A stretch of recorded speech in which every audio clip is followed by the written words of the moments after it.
Another YouTube live. I'm kind of in the middle of doing this kind of episodic workout today. I'm in the garage with the little, the cable crossover machine, got an incline kind of bench press. And I'm doing super light weights, just like 25 pounds in each hand on the cable and just doing presses as many as I can in 90 seconds. And so I'm doing, just kind of periodically throughout the day doing that. I think I just did 70 of them. It's pretty intense. You think it's not much weight, but when you get into 50 reps plus, it starts to really get in there. I've also got a little standing rib roast in the. You can't see the kitchen's kind of behind me back that direction there. Anyway, you can't see the stove. But anyway, I've got a standing rib roast in there, about a 5-pounder. So we're gonna split that for dinner tonight. So that'll be good. Looking forward to that. What else is going on here? I posted this morning MRI of my neck, and one slice. It was a sagittal section. A lot of people had different comments on that. And what I'm seeing, there is a little bit of degenerative change at C5, C6, and C6, C7. A lot of people comment on the lack of lordosis that's normally there, and the reason for that was as I lay in the MRI, I was pretty flexed up intentionally because I just couldn't tolerate. Normal flexion. It just was sending burning pain down my arm. So I had to position myself in a way where I could lay there for the 20 minutes. So the position is, a combination of me holding it flexed and probably some intrinsic spasm that keeps me out of extension because that's what's painful at this time. So anyway, overall spine didn't look too bad. I've seen way worse spines than that. And so, why would I have had a little bit of degenerative change? Years, gosh, rugby, high-level professional rugby in my 20s. I've been pretty tough on the body over the years. And quite honestly, if I were to MRI my shoulders, my back, my knees, I'm sure, at least with an MRI, I would see at least some evidence of wear and tear, arthritis. The good news is, I'm not symptomatic from any of that, and that's what it's really all about. And I probably have certainly a lot less than people that have the mileage I have with all the, competitive sports I've done, from, professional rugby to strongman competitions to Highland Games to powerlifting to Jiu-jitsu, rowing, all that stuff, which it's hard work. It's hard work, but to me, I enjoy it. People are like, well, you're too old. You need to knock that stuff off.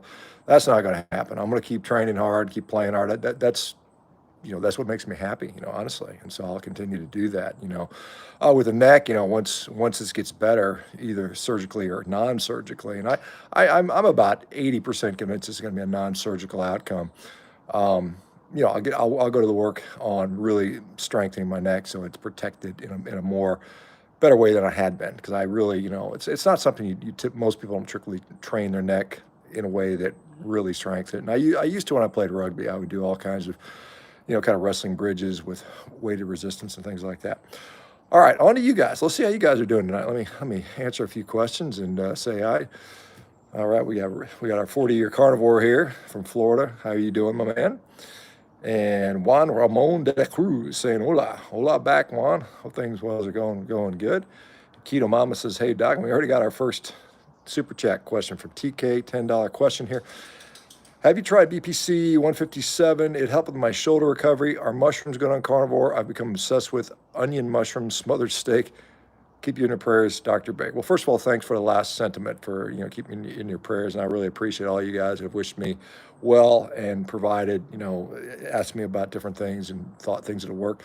And the peptides, I have not tried those. Honestly, I'm kind of skeptical as to whether they're efficacious. I'm not against trying them, but I know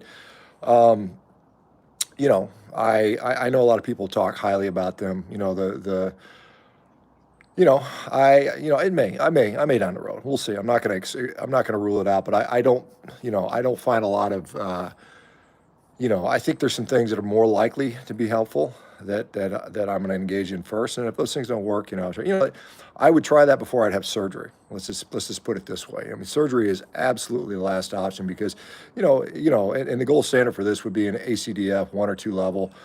The surgeon may say, well, your 5-6 looks a little degenerate. We might want to just, fuse that one as well, because what happens whenever you fuse one level, all the levels around it start to have unnatural wear patterns, and so then they wear out. So they sometimes will need multi-level fusion, which would be an absolute something I would not want to do. The other option is, total disc a disc where they put an artificial disc in there, and then, depending upon the location, it looks like it's pretty lateral. It doesn't look like there's very much central compressing on the spinal cord itself. It's more on the nerve root on the side, and so you could potentially get to that through a posterior approach without a fusion potentially. So, so your question about the mushrooms are carnivore.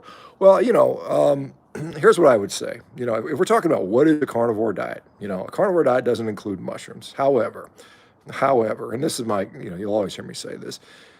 I don't think Oreo cookies, right? I mean, and I just say try it. Mushrooms aren't even plants, they're fungi, as you guys probably know. And I just don't like mushrooms. I never liked mushrooms. As a kid, I never liked them. As an adult, I never liked them. If you enjoy them and they are doing you well, hey man, go for it. It's not, it's like I said, I think this is, and hopefully, as some of you guys know, I announced more, going back on Rogan's podcast here. It's going to be at the end of, latter part of November. And, I hope to set the record straight what I think a carnivore diet is. And it's not a statement on the state of humanity. It is a dietary therapeutic protocol that can be used to help people. And, anybody that wants to read any more into that, I think is kind of, I think there's some problems with that. Now, do I promote it? Hell yeah. Have I seen it be a godsend for thousands and thousands of people? Absolutely. And I'll continue to push for that. I'd love to see, more data. I'd love to see some more trials. They're hard. We're trying to get them done. They're hard to do. There's a lot of resistance. Even from the beef industry itself, they don't want to do it. I've talked about this, and maybe I'll go through that on Rogan as well.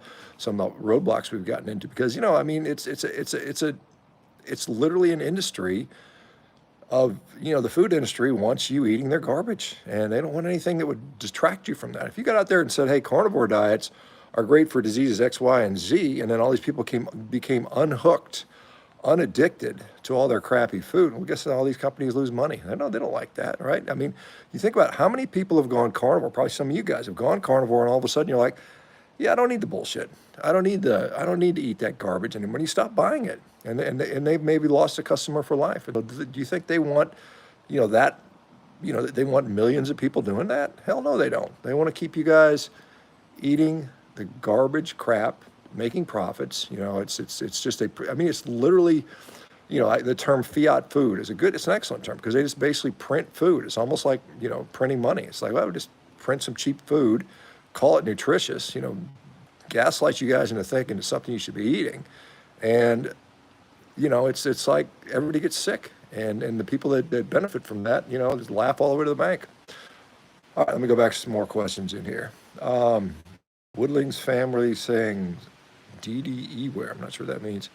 Sibling and BJJ with an neck injuries. That's no, I can't right now. I absolutely can't. There's no. I could. I could go in there and do some limited things, but not until I become asymptomatic.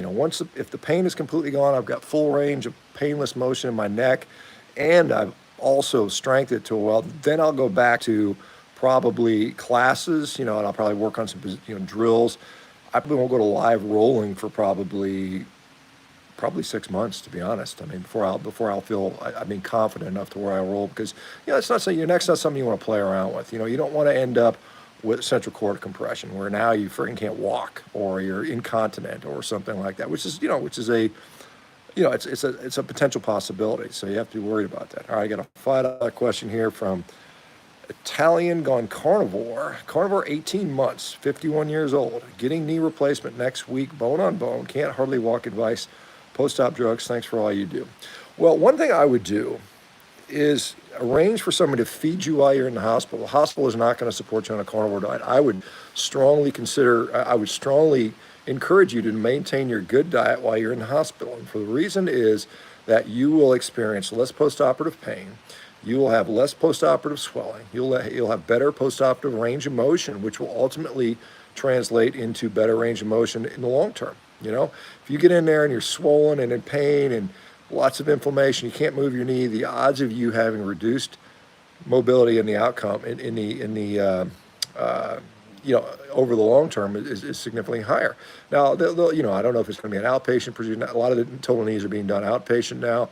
24-hour stay, something like that. And they usually, they're pretty good. They usually do a nerve block, and they'll give you anti-inflammatories, and they'll give you some narcotics. And there's a cocktail that's often used to sort of manage the pain pretty well. But, just from the healing periods, it's going to take you, 6 weeks before you're, you might, you should be walking the day of, or the next day. You should be up on your feet, moving around. They'll give you a walker to walk around with it initially. But carnivore, do that. That's what I would do, whatever, bacon and maybe they have bacon and eggs for breakfast in the hospital. Have somebody bring you in a ribeye steak or something for dinner or something like that, the next day. And, and again, I don't know how long you're going to be in there. Again, it might be a minimally invasive procedure. I don't know enough about, where you're having it done or the preferences of the surgeon or how advanced your disease is. Some total knees require a bit more aggressive, prosthetics and different types of surgical approaches. But assuming it's a standard straight up total knee, median parapatellar arthrotomy and, fairly, in this day and age, many, if not most, I think total knees are done with a 24-hour stay, or even, if your first case in the morning, you may go home that afternoon. So, as far as the drugs are concerned, Tylenol, if that's all it takes. The less is better in my view. You don't want to train, you don't want to go, you don't want to have pain that inhibits you so much that you can't do the rehab. So manage the pain with the minimal amount of drugs that you need, but manage it. Don't just sit there and just tough it out too hard, because if you don't move, you're gonna have a compromised outcome. But at the same time, diet plays a huge role. And the surgeon probably, doesn't care, whatever, he'll say whatever. A lot of protein, up your protein 10-15%. It makes a difference where you're healing. This is what you're healing with, it's protein. All the tissues you got to rebuild are protein related. So anyway, good luck. Let us know how it goes. I hope you the best and wish you the best. And, the good news is, most people do pretty good, and I think you can definitely stack the odds in your favor, a little bit with a better diet. So anyway, take care with that. Gary Smith says, greetings, Charger Mopar. I'm eating my steak while I rewire my welder. Nice. Hi from Puerto Rico, says Francis. Well, hi back. Do you not recommend BJJ after this? Oh, no, not at all. I think it's still great. I miss it. I wish I was rolling today. It's just something, and it wasn't, it was just, this shit happens. I don't think it has to do with my age. I don't think it's, it wasn't like, anything malicious was done. It's just, you go in there. Yeah, you're going to have some. If you do BJJ, you're going to be sore a lot. You're going to have some injuries.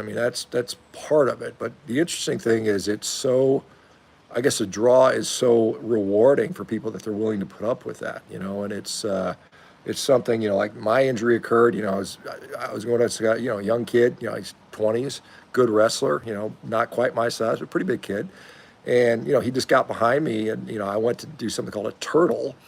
And as I was going down, he just basically got my arm behind me, and I ended up going forward and landing on my head with all my weight, with him on top of me, and my neck just flexed underneath me, and I just felt a little, something happened there. And, I was able to continue to roll and finish out the night. I came back the next day and was, 90 minutes more. And then, but 48 hours later, I woke up and I was like, oh man, something's not right here. Anyway, but no, I still think it's wonderful. I would recommend it to just about anybody. I think it's a great thing. Like I said, you just have to, I go hard. And you don't have to. I like to compete at a very physical level. And, I pick the hardest guys in the gym. I very often roll with tougher guys and big, stronger guys. And that's just me. I could easily not do that, but, it's just what I like to do. Roy Martinez says, what's up, Shawn? How's it going, man? Kirk, any thoughts about carnivore and teeth alignment and general tooth health? Mine seem to improve, no cavities. Crowding seems to have chilled out a bit.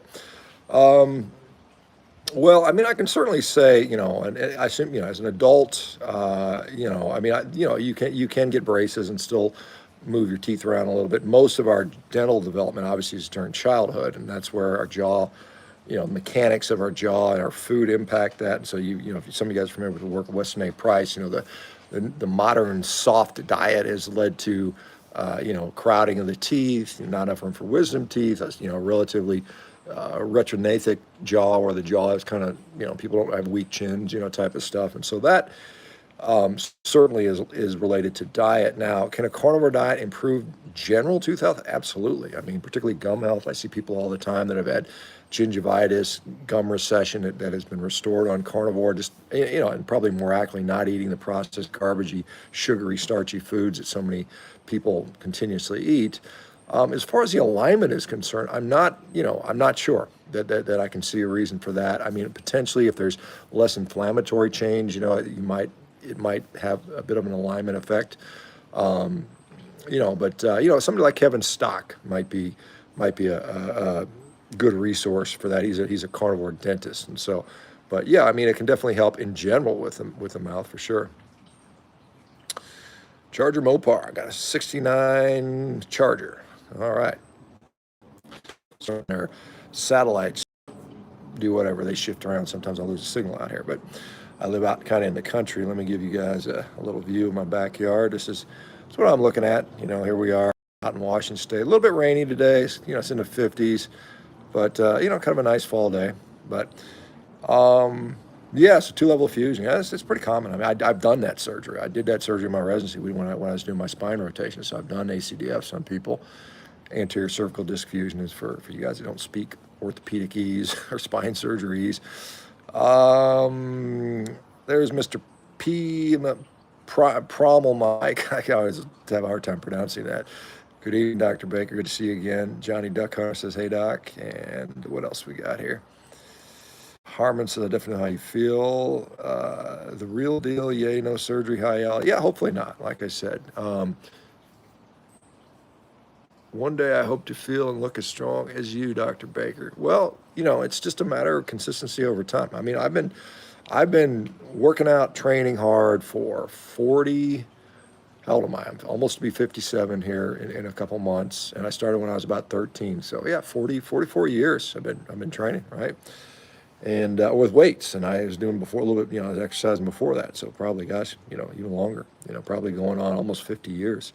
So, I mean, just consistency over time is what it takes. And, you got to put in hard work. All right, we got a A20. I could figure this out. It says A20. I think that's an Australian $20, I think. This is from Plant Sparing Carnivore. I like the name. Been on keto carnivore for 4 years. Love the health benefits. Got COVID 10 days ago. Lost smell and taste. Brain fog, confusion, slow processing. Speed isn't going away. Anything different I can do? Thanks for all you do. Go Rivero. What I would say is, as far as, well, so there's a group of people that in the U.S., I think they're in the U.S. base. It was called the FLCCC, Frontline something, something, something. So FLCCC, and they had a series of, just COVID protocol things that they found efficacious. Some of it was vitamin supplementation. It was like magnesium and CoQ10 and melatonin and zinc and a few other things. I can't remember. You can look it up. Go to FLCCC and look up their COVID protocol. And of course, they've got like ivermectin and hydroxychloroquine or something like that. But I mean, you don't have to do those things if you can't have access. But I mean, maybe the vitamins. I would stay on top of your hydration. I mean, it's eat when you're hungry. I mean, you're not gonna, if you don't eat quite as much, if you're not hungry, probably you don't need to eat as much. And I think just make sure you stay on top of your hydration. I had COVID 2021, I guess, when that Delta variant was going around. And I mean, I was, legitimately for about a week, I felt kind of crappy. I mean, I took a day off of working out. I mean, I felt pretty bad one day. And then the rest of the time I was just kind of like, not great. But, if you are, and I don't know, you've been carnivore for 4 years, hopefully you're metabolically healthy and, fairly, normal body weight, you'll get through it. You'll almost undoubtedly get through it and kind of just, go through that. It's interesting, some of those, I don't know who that FLCC, I know I'm going down to Florida in November I think 11th, there's a meeting in Ocala. It's at the World Equestrian Center. I guess it's a big horse place. And I'll be speaking on, just on the benefits of diet. But I know some of the sort of the COVID, what do you call them, renegade doctors will be there talking. So some of the I'm not sure exactly who they are, but I'm just there to talk about nutrition, and hopefully we can attract some people over to our company like Rivero, just to get people in there. The good news is we've got nearly 2,000 people on the waiting list, and this is something I think later this week. I mean, end of the week, we may be launched, which is super exciting. I'll let you guys know about that. To me, I mean, this is how we're going to revolutionize healthcare. And I just interviewed a guy today, another emergency room physician who's, one day a week emergency room, and the rest of the time he's doing metabolic health. I mean, there's so many people, so many physicians that are like, I'm tired of being reactive. I'm tired of just pushing pills. Let's do what we should do as physicians. Let's actually cure disease. Let's actually prevent disease. This is a far more noble thing to do. And I think a lot of people, they go through their career and they're like, all I'm doing is perpetuating, you know, and basically being a subcontractor for the pharmaceutical industry. So, all right, anyway, we got another $5 question here from Squeezed Elf. I like that. It's the Squeezed Elf. I found you 7 months ago, rather. I went from 263 down to 190. Wow, that's 73 pounds. Awesome, good to hear. 36-year-old female, 5'8", cured immune disease. It's thalassemia. Wow, that's nice. And lung issues. No more meds. Thank you so much. Well, I appreciate that, and that's so cool. And the thalassemia, that's an interesting one. I haven't heard a lot of people talk about thalassemia. I've had one or two people, so I kind of mentally make a note of these things. It's like, 'cause people are like, have you ever heard anybody with this? And I just kind of make a note. So we can add thalassemia to the list. And for those who don't know, that's a blood disorder. That's good to hear. I'm glad you're doing well, and keep up the good work. And and I tell people, getting healthy, getting undiseased, is great. I mean, that's part of it. But then beyond that, I mean, I think everybody should just be physically fit and robust and vigorous. And there's, I'm not sure where you are, but in the United States, I mean, and probably many Western countries, we have the resources. We've got so much more resource and access to nutrition and and so many things that, to think that we have a nation of obese, sick, depressed people. I mean, it's just heartbreaking, because we should have a nation of robust, fit, strong, physically vibrant, vital, with lots of vitality. That's what we have the capacity to do. It's not like, it's not like that's unattainable, but because we have really, it's not even a government, it's a corporatocracy. We basically, our government, our society is run by the corporations, in case most people don't know that. And, it's not in their interest to have you, I don't think they care one way that you're healthy or not. I mean, they just want to make profit. And an easy way to make profit is, fiat food and lots of pharmaceuticals, right? So that's what we're up against, guys. And so little by little, we'll take it back. So thanks for sharing that, Squeezed Elf. I like that too. I like that name. All right, so we got Spiridon Xenos. Sounds like a Greek type of name to me. Hello, sir. Wish you well from Australia. All right, Spiridon. Well, good to see you. Hopefully things are going well in Australia. Harmon, ACDF, yeah, well, lots of significant motor function. Yeah, thankfully, I don't have any motor symptoms. My symptoms are purely sensory. So I've got numbness in this finger and a little bit of this finger. This one's pretty numb, and a little bit of burning pain in here. And, sometimes into my shoulder blade, and pain in my tricep and forearm, extensor forearm, all consistent with a C7 radiculopathy. And, but I don't have any weakness, which is very, very fortunate. So I can work out. I can do, I still do all the strength training stuff, which is good. And if I had weakness, I'd be really, really concerned. Then I would be much more inclined to, potentially more aggressively pursue surgery. But since I don't, could I live like this? Yeah, I could live like this. Would I want to live like this? I don't know, man. It's tough to sleep sometimes. I still can't get a good night's sleep because I have to literally like turn my head this way and like that and straighten my arm out to try to sleep.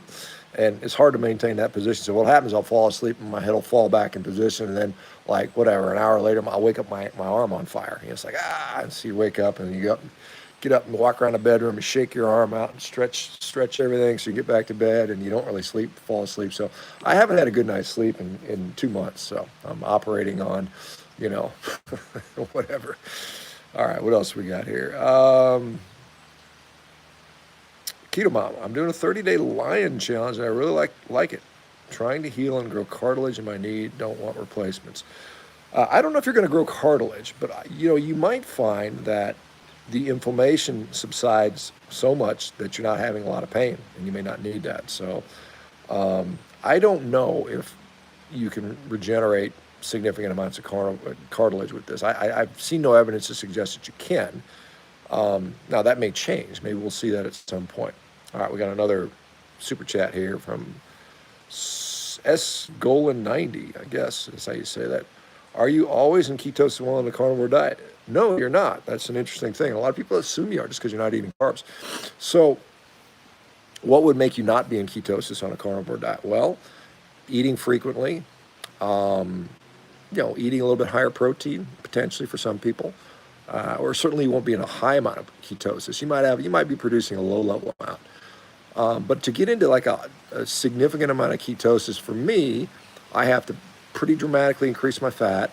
I have to, kind of really reduce my meal frequency to one a day or two, at least, maybe one a day, and then the other meal may be just very high fat if I have a second meal.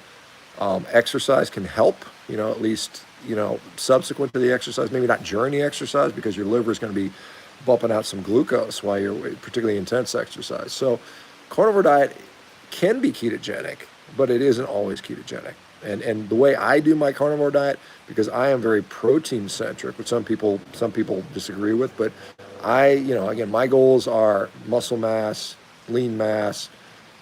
To me, I just, whether it's longevity, positive or negative, I don't know. I think that's debatable.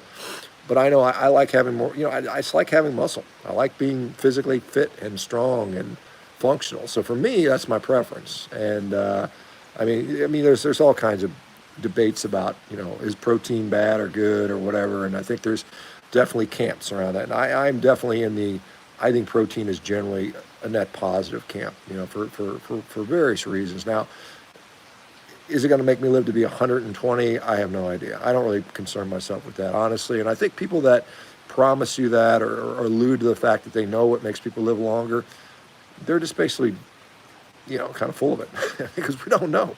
We really just don't know. And I think there's people that pretend they do or, try to, sell you their high-priced supplements or their services are, where's their money-back guarantee, right? I mean, what are you going to... It's a great business, a great racket, longevity racket. Yeah, you take my, my expensive cocktails and all my supplements and follow my routine, and you're going to live longer. Well, what does that mean? What if I die at 70? Well, you were really going to only die at 60, but now you made it to 70. See, pat myself on the back. It's like there's no way to verify that, right? Now, here's what I will say: if I start seeing humans that are 120 years old and they're fit and mentally competent and vigorous and look good, I'll start to pay attention. But until that time, I'm going to be skeptical. Even though I'm kind of this nutrition renegade, as it will be, why I do this is based on what I see in people, what I see actually results-wise. I mean, this is why I adopt the beliefs that I have, and they're subject to change. But I mean, I'm seeing actual results. Now, if I saw actual human results of humans living like 120, then I would say, hey, there's some credence to that. But I mean, speculating based on nematodes and fruit flies and, rat studies and, mechanistic stuff. I mean, it's all smoke and mirrors, guys. So hopefully you guys don't sort of get sucked into that. So what I would do, and, I think let's get healthy today. Let's get as physically good as we can get. We can be physically fit. We can be good body composition. Our system should work well. Our musculoskeletal system, our digestive system, our cardiorespiratory system, our reproductive system, our mental health should all be in a good place. And if you can get there, I mean, God, in my view, you're doing good. You're doing really well. And I think, I think that should be the focus. But some people disagree with me. But that's okay. We have the right to disagree. All right. Lotus Blossoms checking in from Florida. Good to see you, Lotus Blossom. Dave Call. Don't like mushrooms either. Never had. Well, that's you and me both, man. But, if somebody wants to eat them, go for it. David Adam Michael Chen. God bless you, Sean. Thank you very much. Troglodyte. I love that name. Most mushrooms are poisonous and have no food value. Meh. Well, it is true most mushrooms are poisonous. But some people, obviously a lot of people have eaten mushrooms. Kirk says he's 50 years. The real deal, have some lower spine degenerative disc disease, been carnivore for 13 months. Is it realistic to hope for improvement in my lower spine?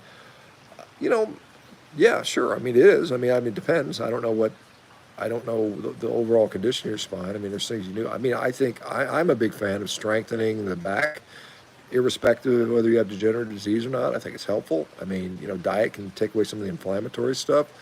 But again, without seeing what's going on for sure, it's hard to say. All right, we've got another comment from Squeezed Elf. Total list since you're collecting carnivore fix my liver disease, thalassemia, thrombocytopenia, pituitary microadenoma shrunk, and asthma gone. Well, again, that's awesome. So that's I'm just wondering if the microadenoma had some hormonal impacts on for you guys that don't know. It's some of the folks may not be familiar with the terms, but both liver disease is obvious. Thalassemia and thrombocytopenia are basically blood disorders, and the thrombocytopenia has too low of a platelet count. And then the pituitary microadenoma is just like a small neoplasm, a little small tumor in the pituitary gland, which could have impacts on, the pituitary has a lot of functions, a lot of hormonal functions. So, I'm glad to hear that. That's awesome, Squeezed Out. And asthma is gone. One thing I didn't realize this, and even as a physician, I never sort of snapped to me. You'd think I'd know this, but it wasn't something I dealt with ever as an orthopedic surgeon, other than occasionally. Asthma was not part of orthopedic surgery. Every once in a while, you'd have a patient who was asthmatic, and you tell the anesthesiologist to give them they might give them a nebulizer treatment while they're in the OR table, but generally I didn't deal with asthma. So when I started doing carnivore, and people, saw their asthma improving, getting off inhalers, no longer taking the nebulizers and the corticosteroids and all this stuff that they were doing. I came to realize that asthma is actually has an autoimmune component to it, and so. As we see so many people's autoimmune conditions get better on carnivore, it kind of ties in and makes sense. So glad to hear that. Glad to hear you've seen all this improve. TK, carnivore really helps with my alcohol cravings too. Yeah, that's an interesting thing. And that's something that I noticed, when I started. Like I said, I've been collecting, just anecdotes and results of people for many, many years now. One of the things that I saw was people that had addictions to various substances, whether it's cigarettes or alcohol or recreational drugs, many of them have been able to quit while going carnivore. They just say it's easier for them, And I think there's obviously some brain physiology related to that, and I think it's wonderful, And the sad thing is, a lot of people, they go into these like drug rehab centers, and they just feed them junk food, and so they basically just sort of reinforce that neural pathway, that central nervous system pathway, and you're still lighting up those same synapses. There's a lot of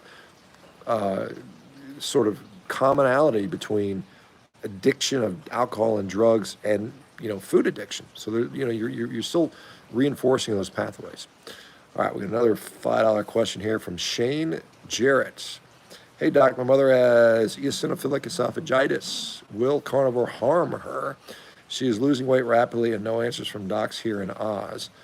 I don't think carnivore will harm her. And in fact, I've seen a number of people with, the same condition, eosinophilic esophagitis, actually get better on carnivore. When she says she's losing weight, is that just because of the dysphagia, the difficulty swallowing, or is she on carnivore and losing weight? I'm not sure. So, but yeah, again, good nutrition helps in just about any situation you can think of. Good nutrition always helps. I believe the carnivore is very good nutrition. I have seen people with, this eosinophilic esophagitis get better on carnivore, so it's worth trying. And how long would you try it for? 3 months, 3 to 6 months, something like that. That's how, I saw, I posted, I did an interview, I think yesterday with a kid. I say a kid, maybe he's 40, I don't know. but he, he had ulcerative colitis and horrible ulcerative colitis, put it in remission with carnivore, and again, I don't mean to undermine it, but it's very important. It's very significant. I've seen it over and over and over again. And then, I posted up on Twitter or X, and I said, hey, look, I just interviewed a kid with, ulcerative colitis, went away, blah, blah, blah.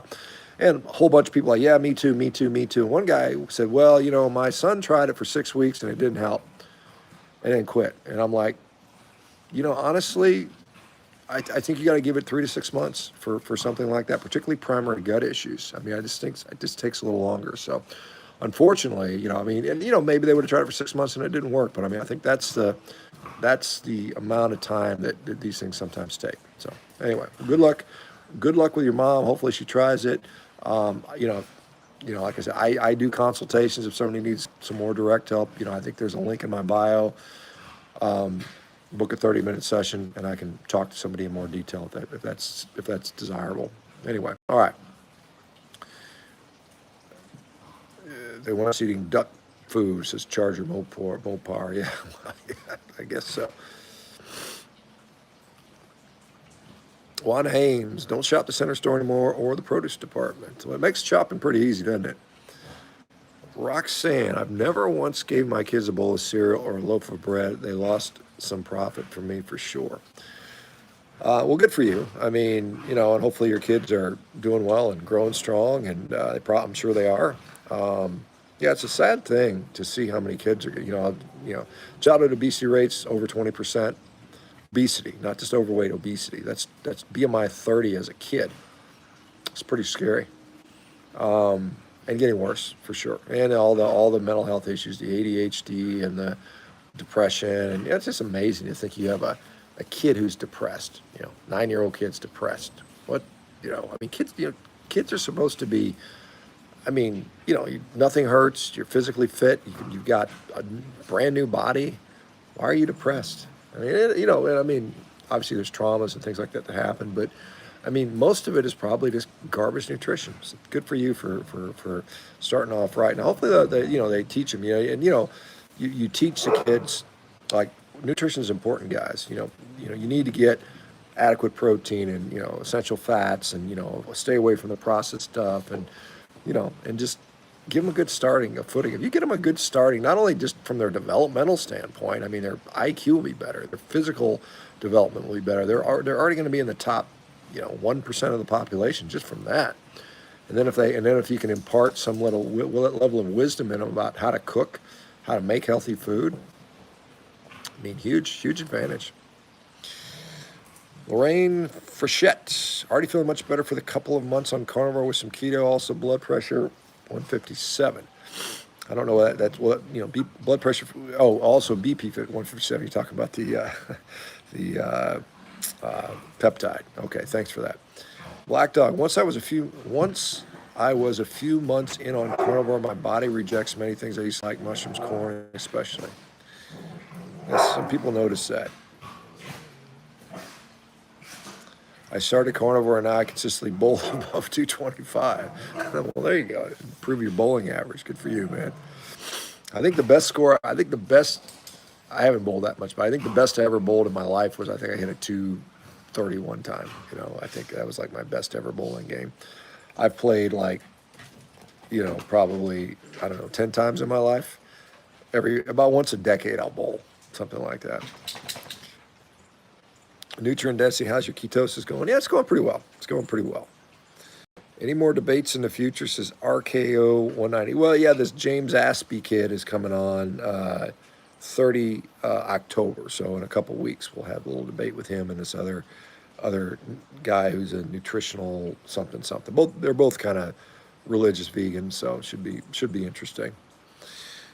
Harmon, I sure hope that your radiculopathy doesn't turn into myelopathy, which mine did. I thought not having surgery for 10 years. Yeah, well, yeah, obviously, you don't want myelopathy, and I don't have any signs of myelopathy. And you're looking at the MRI. I looked at the, the axial views. It doesn't look like there's any cord compression or anything like that. And a lot of these discs, these herniated discs, will regress. They'll dissolve and regress. And so I think that's what I'll see. So I'll obviously go by symptom management. I am, as I'm sitting here 8.5 weeks into this. I'd say my symptoms are reduced from where they started for sure. They're not gone. They're not gone by any stretch. But yeah, I'm hopeful, and I've still got a number of. I'm going to be actively treating this with whether it's a stem cell. Like I mentioned, I'm going back on Joe Rogan's podcast end of the month or end of next month rather, and he's gonna hook me up with his stem cell guy. So, I'm a little skeptical about stem cells, but I'll give it a shot. There's no real. There's some very rare potential negatives, but it's generally pretty innocuous. So yeah, but like I said, I'm going to continue with the therapy and all this stuff that I'm doing, and like I said, so I've got a spine surgeon, available, ready. He knows me. He's if I needed surgery, then I would go do that. So I'm not going to delay this forever, but I'm certainly going to, do everything I can to avoid it. But I'm not going to just ignore it, right? So anyway, Linus Hiker, Diane Augustine. Oh, you're asking somebody. Okay. Maybe you're talking to Diane Augustine. Okay.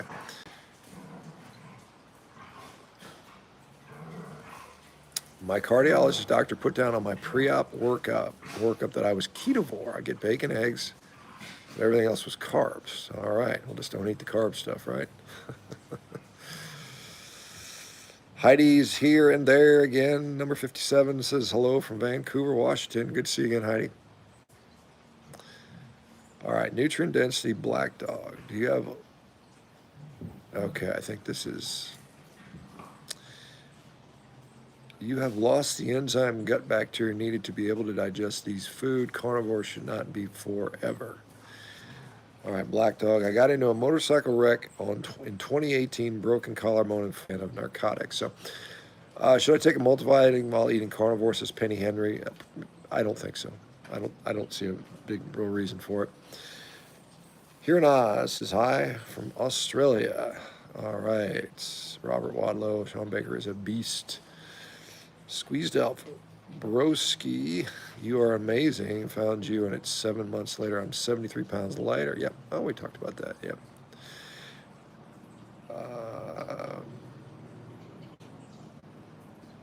Here in Oz, been doing carnivore for nearly 2 months. Fantastic result. I have consistent elbow pains in both arms. Should I supplement with vitamins? I don't think so. Again, I don't know the cause. A lot of times elbow pain is very often what's common. We see some sort of, lateral epicondylitis, or, what's often called tennis elbow, or medial epicondylitis, golfer's elbow. I don't know if that's your situation, but those are really common things. And sometimes those respond to just, obviously, diet, I think, has an impact on that.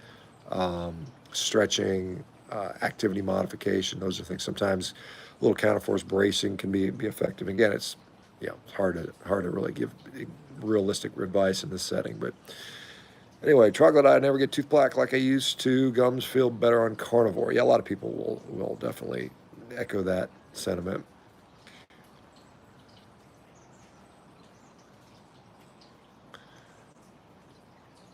And we got Robert Wadlow, hello from Vancouver Island, Canada. Again, all right, nice. We got Vancouver, Washington, Vancouver Island, Canada. I've got to get up to Vancouver Island. Here's pretty. I'm not far from there, as some of you may know. I'm down here in near Seattle in a town called Snohomish. Lindy Urban. Hi, Dr. Baker. I feel for you about your neck. I'm getting neck surgery in November. I have a bulging disc pressing against my spine at C2. Oh, that's pretty high. That's a high one up there at C2. All right. Astro, will eating leaner cuts of meat help me with fat loss on carnivore diet, says Astro. Yeah, I mean, it certainly can. There's some caveats to that. I mean, you don't want to eat so lean that you start, experiencing extreme hunger and then you just go binge out. So I mean, it's got you've got to be a little bit cautious going lean. I've got this carnivore shred guide, on our carnivore.diet website that a lot of people utilize. It just talks about, cycling fats back in. So maybe it would look like, 3, 4 days relatively lean. Day number 4, you stick the ribeyes back in there and doing that. But yeah, you can. That's one way to do it for sure. Paulette Hasty saying good evening from North Carolina. Nice. 7 slots is a possible gain mass on keto. Sure, of course it is. It's got to eat. You got to train, and you got to eat enough. I mean, and eat enough protein. I mean, that's sure, absolutely you can. William McCartney says there's a few bots in the chat. I don't know. There could be. It seems like they're everywhere. All right. Ian McKee, diagnosed with monogenic diabetes, started carnivore and corrected my A1C from high 6s to 5.0. Multiple people in my family are insulin dependent, and I'm managing with diet alone. Thank you, Shawn. Well, you're welcome. And, I'm glad to hear that. That's awesome. And it's, I think it's almost criminal the way we treat diabetes, particularly like the ADA, just eat a bunch of carbs, chase it with drugs. I mean, it's so backwards, right?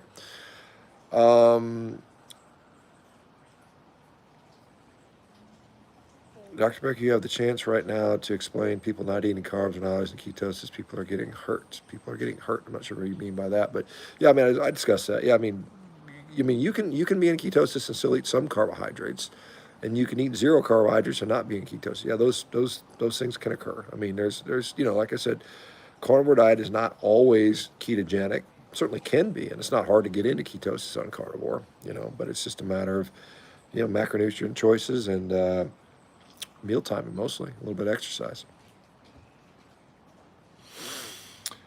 Ashley Ruffin says hi. Lorraine Frechette, gymnastics in school, many 90+ hours a week. When 2 of us were only tech specialists in a trauma hospital when we were on our week of Cali OR, cardiac cath intervention, and radiography. Okay, I don't know if that's what you're maybe suggesting. That's for the knee. Arlene Blackwood says, yes, the FLCC has protocols and doctors working on that. You can get in touch with them. Okay, plant-sparing carnivore, all the power to you. What else we got here? Encrypto. Hello, fellow carnivores. Well, hello back. Pal Spats. I'm on a carnivore diet since January 2023, and my Crohn symptoms disappeared. I mainly eat around 1 kilogram of roast beef, 4 eggs, and 100 grams of butter once a day. I feel great. There you go. Awesome. Isn't that wonderful? I mean, because a lot of people, about 40% of the people with Crohn's end up having surgical resection of some of their intestine, so hopefully you can avoid that. That's awesome. Get off all the meds and stuff like that. Squeezed Elf is in Oklahoma. All right. Corpocracy, well said yet. That's true. Eddie Cassidy, Canada, checking in, Doc. Good to see you. Check Rex, I'm a nurse prac. I mentioned your name to almost every single one of my patients. Well, thank you for that. Yeah, well, hopefully, like I said, I'm not sure where you're at, but like I said, Rivero is standing up very shortly, so hopefully we'll have a lot of people we can help. Like I said, I think one of the problems is, a lot of physicians want to do the right thing, even the low carb ones, but they just don't have the facility or the infrastructure to do it, because it does take, for many, particularly people that are struggling with food addiction, it takes support. I mean, it takes a tremendous amount of support, and that's what we're building in, to Rivero. So we've got a support system of not doctors and coaches and technology that helps to, drive the behavioral changes that are needed. And, and it's sometimes some people just need constant feedback or constant, you know, contact to have them overcome this. So anyway, the only plant I like is the Venus flytrap because it eats animals, says Germrod. Interesting. And Sir Lionheart, Germany, checking in too. Greetings all. Guten Abend. So for Guten Morgen, I guess. I don't know what time it is in German. It's probably, it's got to be kind of friggin' middle of the morning. What are you doing up so late? Or get some sleep or go to bed or whatever. Antonio Schiffer, greetings from Ohio. I've been on and off low carb for over a year. Ketovore at the moment, minimal veggies, no fruits. Well, hopefully you're doing okay. I've had a radial nerve compromised 3 times. Nerves heal up. They often do. Sometimes they don't, but yeah, sometimes they do.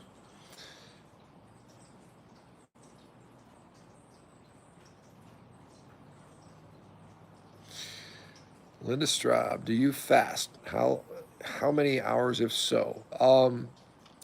I don't do a lot of extended fasting. Every once in a while I'll go a day without eating, and usually it's kind of situational. Like I'm traveling, I want to plan, I don't want to eat the garbage, so I don't want to eat. Um, I generally eat 1 or 2 meals a day most of the time. So if I'm eating 1 meal a day, then I'm fasting, whatever, 23, 24 hours. If I eat 2 meals a day, um, I probably have a 16, 18-hour fast in there. So usually I usually go 12 to 18 hours without a meal most days. So if that counts as fasting, then sure. Antonio Schiffer, my hubby's full carnivore for about 4 weeks. He feels great, lost almost 20 pounds. Awesome. Hopefully he's doing well. Jim Pollock, try sleeping in a chair. Yeah, I don't, unfortunately, it's kind of crazy. There's enough. We don't have a recliner in the house. It's just, we don't have a good chair I could sleep on. So, but yeah, got it.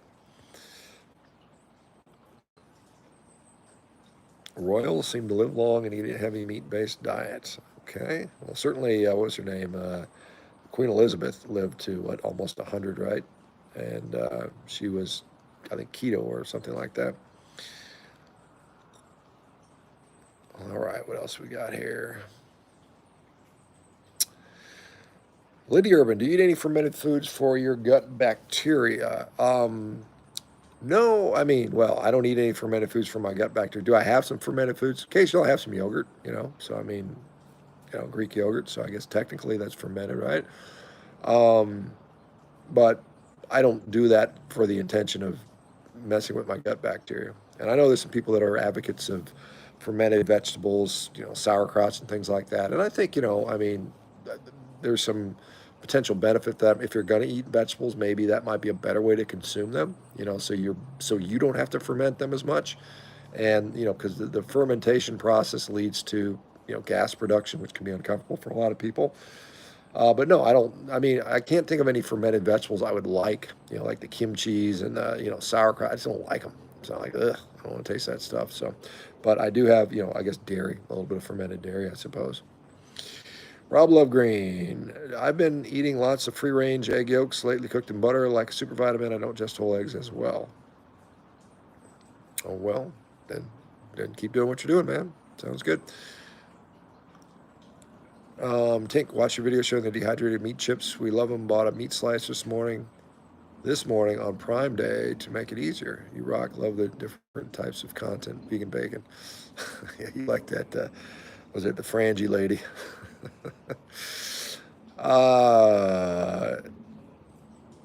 Jay Benko, been carnivore for about a year. No more diabetes and fatty liver, gone. Also lost 50 pounds. That's awesome. Good for you, man. Doesn't that feel good, man? That's awesome to do that. To know that that you have hope and power over your health outcomes. Because a lot of people, they feel powerless. It's like, oh, I got diabetes. I'm so unlucky.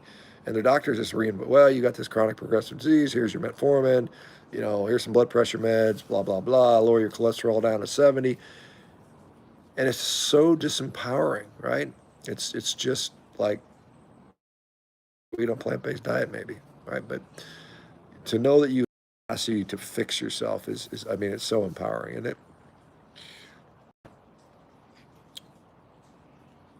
Oh, look, there's something critter walking through my back. I think it's a damn bobcat again. Huh.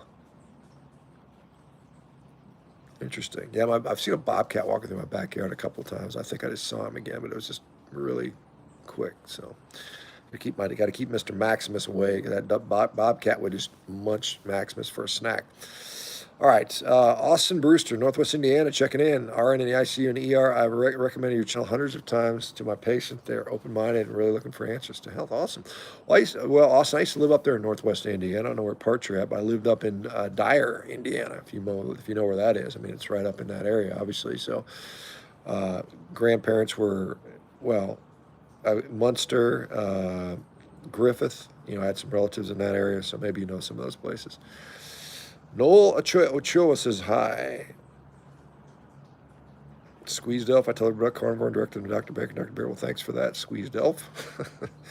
JCFG, how's the company you're building coming along, Rivero? Yeah, we're coming along great. Like I said, we will be seeing our first patients, I think, at the end of this week, or certainly by next week. So that's exciting. We've got almost 2,000 people on the waiting list. So I think good things. And of course, the really nice thing is I'm going to be going on Rogan end of November, right? A little bit after we launch. So, hopefully we'll discuss that a little bit, and that'll obviously, it's huge. It's a huge opportunity for anybody, because he's got such a huge audience. So, I think good things. I think we're gonna really change the paradigm in healthcare. I think we're going to, with the cooperation of folks like you, because you got to have the facility, but you got to have the patients that drive it to demonstrate what we're doing. So we want motivated people that are like, hey, we can make a difference.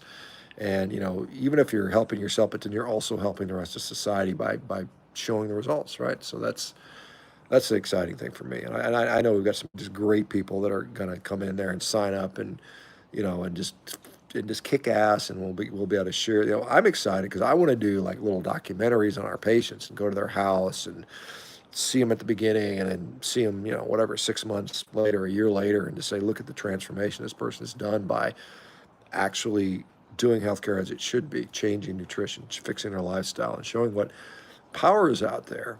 So I'm looking forward to that stuff. It should be a fun. I think next year is going to be a lot of fun. AO.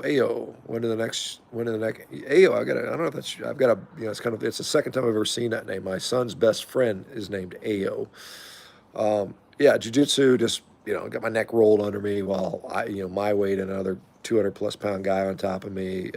It wasn't, well, I mean, I guess it was just, it happened so quick. It didn't really, and it wasn't really painful at the time. It was just kind of like, I felt something like, oh, something happened, and it didn't really hurt. And I was able to continue rolling, and I didn't have pain. I didn't have pain for 2 days. 2 days later is when it showed up. So it wasn't, it wasn't particularly scary. I mean, it was just like, but you could tell, like, you're like, oh, something happened, and you shut it down immediately. And, but yeah, that's the deal there. Matthew Harvey, 50 years old, no gallbladder, and carnivore since 7/4/23, 6'2", 225, trying to get down to 200. Goal by end of year, started at 255. Love your content, down to Tuesday through Saturday, OMAD, then 2 days, 2 a day on Sunday and Monday. Well, keep plugging away, man. Good luck to you, and I'm sure you'll do it, man. JCFG, any official updates and cool stuff? I'm not sure what that's in reference to, sorry. Are you hailing an ACDF? Frank L. Well, I mean, that's a potential surgical solution to the neck problem I have. Hopefully I'm going to avoid that. Spliff Craven, Dr. John Bergman will be able to help your neck. I sent you a link. Did you get it? Also, TCM native from Korea. A TCM native from Korea. I'm not sure what TCM native means, to be honest. Also, a TCM native from Korea, Japan, China, or India will apply. Oh, better acupuncture treatments, personal experience. I've been going to a guy from I think he's Chinese, I would guess, and he's been doing acupuncture, like electrical acupuncture. So I've done 2 sessions with him, and the first one I was like, it wasn't. It was because I was positioned in a way where my neck was extended. It was very difficult. And a little bit more flexion. That was actually a pretty relaxing session, and so we'll see. I'm going to give it, whatever, 6-8 sessions and see if it makes a difference.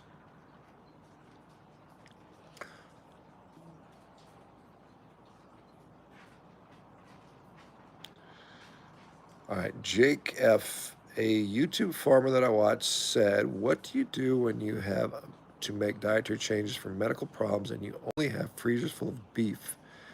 I'm recommending your channel and other such docs." All right, well, thank you. Keto Mom, I love carnivore. I only have to cook meat, no sides. Yeah, it definitely makes life easier when it comes from the cooking standpoint. Dare Chain Breaker, maybe. Hello, Dr. Baker. I want to thank you. You have a huge impact around the world. Don't underestimate that. I am on carnivore diet now 2 months. I'm reading your book at the moment in German. I was going to say I saw the dare. Dankeschön, and hopefully you enjoy it. Yeah, it's kind of funny. I've got two translations of my book. One is German and one's Hungarian. And I have no idea why the publisher decided to use those two languages. Honestly, I think they should translate it to Spanish because there's so many Spanish speaking people that would do it. But I don't know. It's like the publisher, I guess, makes that decision. I will be in Germany here in about 2.5 weeks, so I'll be down there in Baden-Baden speaking at a conference. I got to respond to the guy. Rainer Clement is putting it on, or Rainer Clement. I'm not sure how you say it. I guess he's German. So, all right. Squeeze Adelpha's out of here. Brock Nelson, what do you think about the no salt lion diets? I mean, yeah, for some people it can be okay. I consume salt. I generally eat, when I wrote my book, The Carnivore Diet, the lion diet was basically, I just called that an autoimmune carnivore variation. So, I think there are a few people that have noted benefit from excluding salt from the added salt, because meat has salt in it, right? There's sodium and potassium and chloride in meat, to some degree. But there's some people that do better without the salt. I think many people do fine with the salt, and some do better with the salt. So, Drew Swagger, is there a way to tame my nerves when I do public speaking? I get shaky and have shortness of breath. I mean, they're probably, swig of whiskey. No, I'm kidding. Something, it's kind of funny. Some people used to give people beta blockers. Propranolol was one, a drug that people used to use. But I just think, I've done a lot of public speaking, and I don't think I'm an expert at it by any stretch of the imagination. I just get up there and do the best I can. The first time I had to do a public speech, and I didn't want to do it, I was so nervous. It was a college commencement address that I was asked to do. As one of the successful collegiate college graduates, I was their keynote commencement speaker, and it was literally to like 10,000 people. And I remember writing my speech and going through it, and it, in retrospect, probably wasn't the best speech at all. The best speech, but I got through it, and it's just the more you do it, the more you're getting better. Just don't be, whatever. Get up there and do your thing, and it'll get easier with time. That's what I would say. So just have fun with it. Nerves are nerves. I mean, sometimes it's good to be nervous. Athletes. I mean, most athletes before big games are nervous. And it's sometimes it puts you in a heightened state of awareness. Sometimes that nervousness, and so sometimes it can help you. But don't sweat it. Just like, yeah, it's normal to be nervous. I'm still nervous. Every time I speak in public, I get a little nervous. But it is what it is. Joe Mama, carnivore 3 years, only eat meat, eggs, water, black coffee. I have high blood pressure, 140, 73, 136 over 78. I'm 6 foot, 180 pounds. Any advice?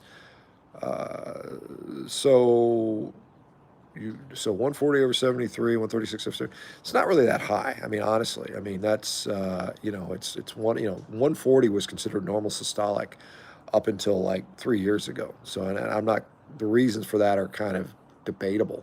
So it may not even be that you have significantly any issues with that, and so it might be, like I said, how you're checking it, size of the blood pressure cuff being mismatched, whether you have sort of quote unquote white coat syndrome, maybe you're consuming, it could be that, you're over consuming salt. It could be, maybe coffee's contributing to it, but it doesn't sound like it's a really high blood pressure. So anyway.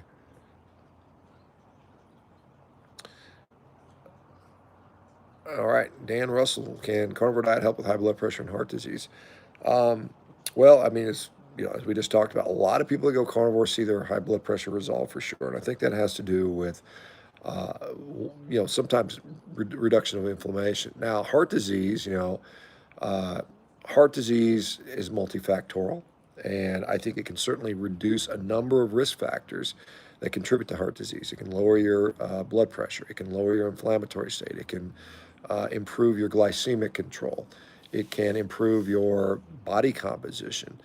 Um, you know, So those things would definitely be favorable for decreasing heart disease. Now, what'll it do to your blood lipid markers? What'll lower your triglycerides? Likely, it'll possibly raise your HDL. Good things. LDL may go up, may go down, may stay the same. If it goes up, then the question is that a net negative? With considering all the other risk factors. And I think the answer to that is we just don't know yet. And I think that one thing I like to do is, particularly people over 40, is get some kind of imaging. CAC score, coronary calcium scan is a good place to start. It's interesting. I'll do a video on this tomorrow. There's a surgeon, Dr. Terry Simpson, TikTok guy. It just kind of came in my feed. It was this guy. He's like, oh, this guy, the carnivore kid, had a heart, changed his diet when he was on the OR table with his chest cracked open. These carnivore people don't listen to him. So I'll go into sort of more detail about that particular, this happened like 2 years ago. And I didn't really comment because I didn't know all the details, but now I have a little more better understanding of what's going on. So I'll do a video on that tomorrow. I think it's my morning video, and talk about that in detail, because I think it's an important concept, or important topic for sure. Austin Brewster said, I just applied for a health coach for Rivero. Well, awesome, man. Well, hopefully, like I said, as we launch and accept more patients and scale up, we're going to need more coaches for sure. So, but yeah, so anyway, I just got a message from my son saying, or son and the person taking it, said they're going to be an hour before they get here. So so anyway, I've got a big old, as I mentioned, I have a standing rib roast in the oven, so I'm looking forward to that for dinner tonight. Emotional support paintbrush. Dr. Shawn, have you heard of Carnivore helping with complex regional pain syndrome? I have 2 spinal stimulators and I'm still in agony. Yeah, we used to call that, RSD, reflex sympathetic dystrophy, and now there's CRPS 1 and 2 and various, I think 3 now. I think there's various subtypes of that. And so what I would say is, I have not specifically seen anybody with CRPS and carnivore that I can remember. There might have been, but I would say it's worth trying. I mean, I think there's obviously an inflammatory component. I think sometimes for people who don't know this, sometimes trauma will develop, and you have these just out of control, autonomic nervous system and nervous system thing, cold and hot and sweating and pain and all kinds of things that happen.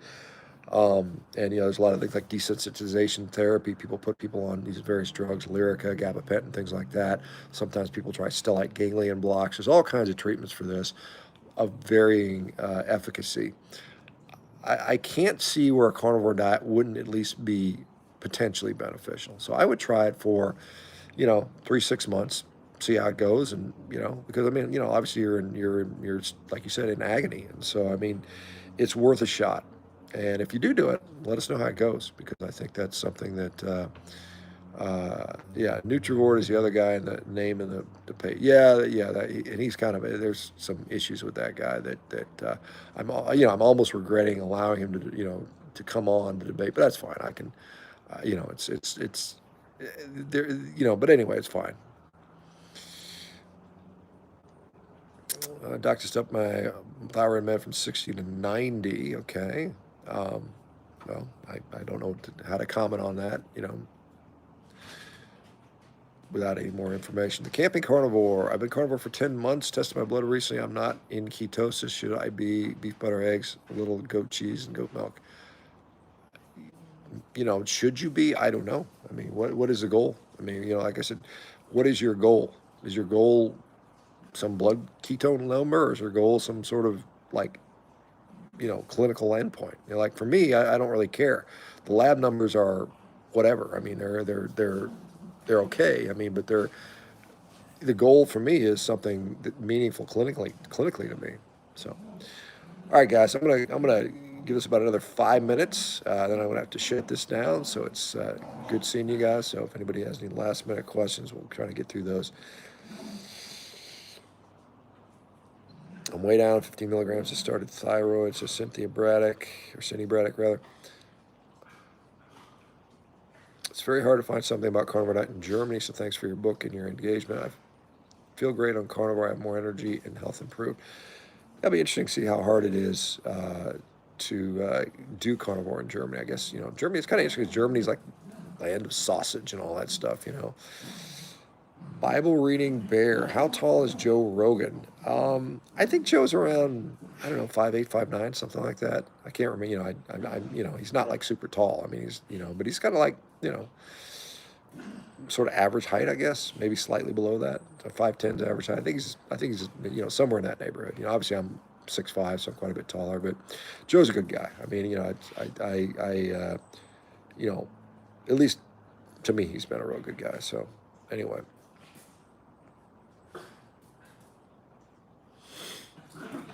all right. No, we know keto diets can help prevent cancer. Is there any plausibility to my idea that one of the reasons could be less overall water retention, decreasing the total amount of deuterium in the body? I don't know that we can say keto diets definitely prevent cancer. I mean, that's speculative. I mean, there's certainly some evidence that would suggest potential benefit. Um, so I mean that's the first thing I'd say. The second thing is, I know the deuterium stuff. This is Laszlo Boris and some of those guys that are big deuterium people. you know, I don't know. I mean, I kind of, that was kind of popular about 5 years ago. People were talking about it, and I don't know that anything's really ever been demonstrated that deuterium is the end all be all that some people think it is. But I just, the honest answer is I just don't know. I can't say for sure. Wish you the best health and greetings from Germany. Okay. Hi from New York City, says Ming Key 27. Well, hi back there. Joey Texeria. Hey, Dr. Baker, have you seen the debate between Chafee and the vegan Dr. Nagra? I would love to get your thoughts. I have not seen it. I have not seen it. So I don't know where. Is it on like Chafee's channel or something like that? Maybe I usually don't, honestly, guys, I don't spend a lot of time watching a lot of social media like that. Even it's kind of funny. I almost never watch Rogan's podcast, even though I've been on there, once, and I'll be on there again. It's just, I often just don't have time. Once in a while, if I'm like traveling and driving a long way, I'll listen to it. But I mean, usually I just can't sit still for that long. So like, I'm surprised I've actually managed to sit here for over an hour chatting with you guys tonight. Riri, how did your cut go? Well, it was going well, and then I injured my neck, and so I was like, there's a different priority now. I'm more focused on healing, not as much. So I wanted to give myself more nutrition and do that. So it kind of got interrupted by a neck injury. We'll get back to it, though. We'll get back to it. So, John Goose, do you take creatine? Carnivore diet with creatine plus water gives me the highest mental clarity and my prolonged focus. I don't personally take creatine. I've taken it over the years, but I haven't since I've gone carnivore. I just don't feel that it's going to be anything but kind of superfluous, given the amount of creatine. All right, so yeah, so the short answer is I'm not a flat earther. So,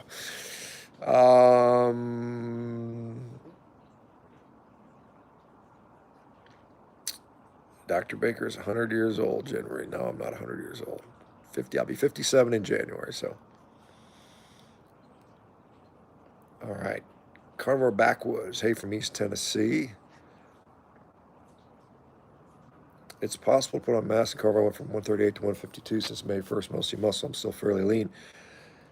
Yeah, I mean, yeah, you can definitely put on mass. I mean, putting on muscle mass comes down to protein, calories, nutrition. I mean, resistance training, and resistance training is the most important one. But yeah, you can definitely do that. Keto Tibet. Oh, that Niagara fella can quarrel and distort conversations and lacks the capacity to listen. Okay. Spliff Craven. I went from 320 pounds in 230 years doing carnivore and no exercise. Well, good for you, Spliff Craven. Um, you know, now I think hopefully you get in, start getting some exercise in. I think that's a great thing. Keto Tibet says smash the like button. Sure, smash the like button, guys. Gunabin was right. Great, haha, says Riri. Okay. Why does one throw up everything eaten and undigested many hours after eating? What?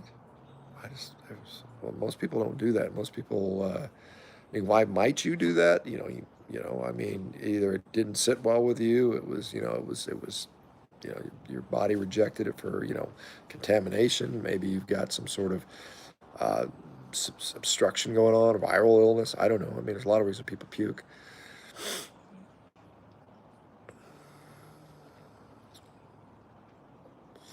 I find many people want to lose the weight but don't want to do the work or make the change. Very self-limiting mindset.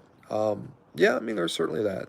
There's people that don't, that just want to keep, keep up bad habits and, maybe take a pill or something like that. That's why these things like Ozempic and stuff like that are uh, doing well.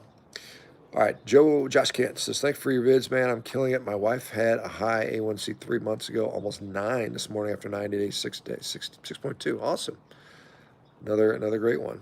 Janelle L, hi from Snoqualmie. Oh, okay, nice. Would you recommend a vitamin D supplement here in the winter?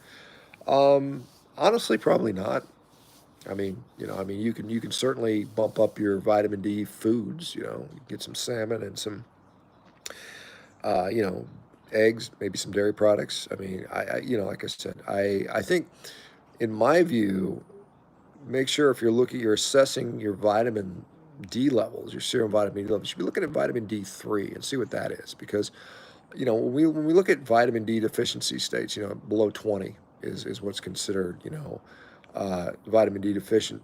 Um, and then, like some people will say 30, some people say 40, some people say optimal was 60 to 80 or something like that. But I mean, very much that's an aggregate of both vitamin D2 and vitamin D3. And the vitamin D2 is probably, not that helpful. The vitamin D3 is where it's at, I think. So if you get a lot of the vitamin D assays now, will divide that up. And so, like, for instance, my last vitamin D was 40, something like that. So adequate for sure, but it was all vitamin D3. So even if it had been maybe even 20, it's probably still sufficient. So anyway,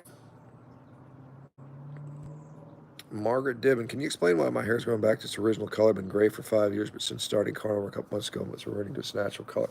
Yeah, I mean, that's, like, I've got some people, I got some vegans accuse me of dyeing. I've never dyed my hair. I've got like just a little bit of gray here. I'm almost 60 years of age.